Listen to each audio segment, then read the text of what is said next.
Welcome to Bud TV! Hello and welcome to another episode ng Bud TV. Andito tayo ngayon sa paint shop at binisita natin yung progress ng ating project CRV RD1. Ito yung ating 2000 Honda CRV RD1 na project. So ngayon, since medyo malas, hindi ko nadala yung filming gear ko, yung microphone, tsaka yung mga holder ko, tsaka yung camera. I'm using my phone camera para ma-videohan tsaka matignan natin yung progress ng ating ginagawa. And hindi na ako magpapaligoy-ligoy pa, bibigyan ko kayo ng update, sa project natin. So nabugahan na siya ng first coat ng paint and ginamit natin as paint yung K92. In my opinion, maganda siyang kulay for metallic colors, so that's the reason why we opted to use K92 as our paint. So bibigyan ko kayo ng idea kung ano na yung naging kulay niya, and mamaya lalabas ako para makunan ko siya ng video, kasi pagka lumabas ako medyo maingay na siya, hindi nyo na ako maintindihan dahil wala nga akong microphone. So I'll do my best na videohan siya para makita nyo yung progress. Okay? So yan na lang muna for now. Ito yung kulay niya, just to give you an idea habang hindi pa ako nakakababa. Ito. Yan na siya ngayon. So the color is silver metallic. Binase lang natin siya sa factory color ng CRV RD1. So ayan ang ginamit natin. Ginamitan natin siya ng K92. And I'll give you some more videos. Kukunan ko siya ngayon para makita nyo yung kanyang progress. Okay? So kita tayo mamaya ulit.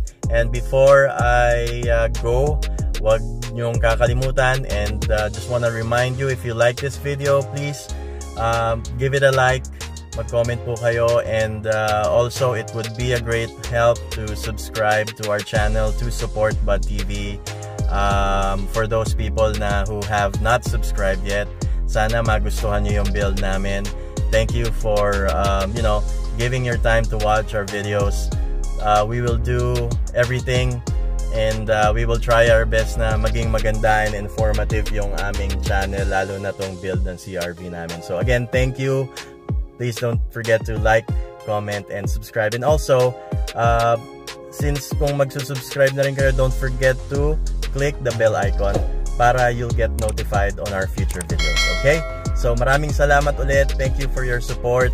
And shoutout pala sa mga friends ko, and also sa Vroomix Aftermarket Parts and Accessories, which is powered by KFPV Motor Works. Okay? Also, shout out din sa Viray Towing Services, which is located at 332 Barangka Drive, Mandaluyong City. And also, shout out kay Sir Emmanuel ng Jet Air Auto Care Center. Salamat for supporting our channel and supporting this build all the way. Thank you, and I hope makabisita rin kami dyan sa shop nyo, sir. Okay, salamat. Ito na yung ating progress and updates sa ating project CRV. Maraming salamat. I'll see you in a bit.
Okay, so ayan na, pinakita ko na sa inyo yung update sa ating project CRV.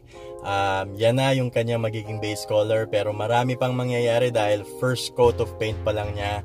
Magbabago pa yung kanyang shade, yung kulay, and yung appearance ng ating kulay and pintura.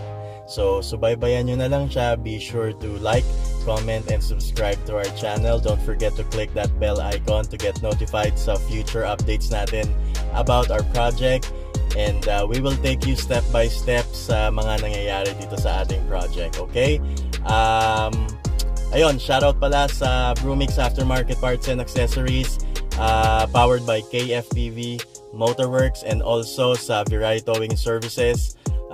Let us know, yung Facebook page nila will be located, or ilalagay ko sila sa ilalim ng description box below this video. Okay, maraming salamat sa lahat, and thank you for supporting us.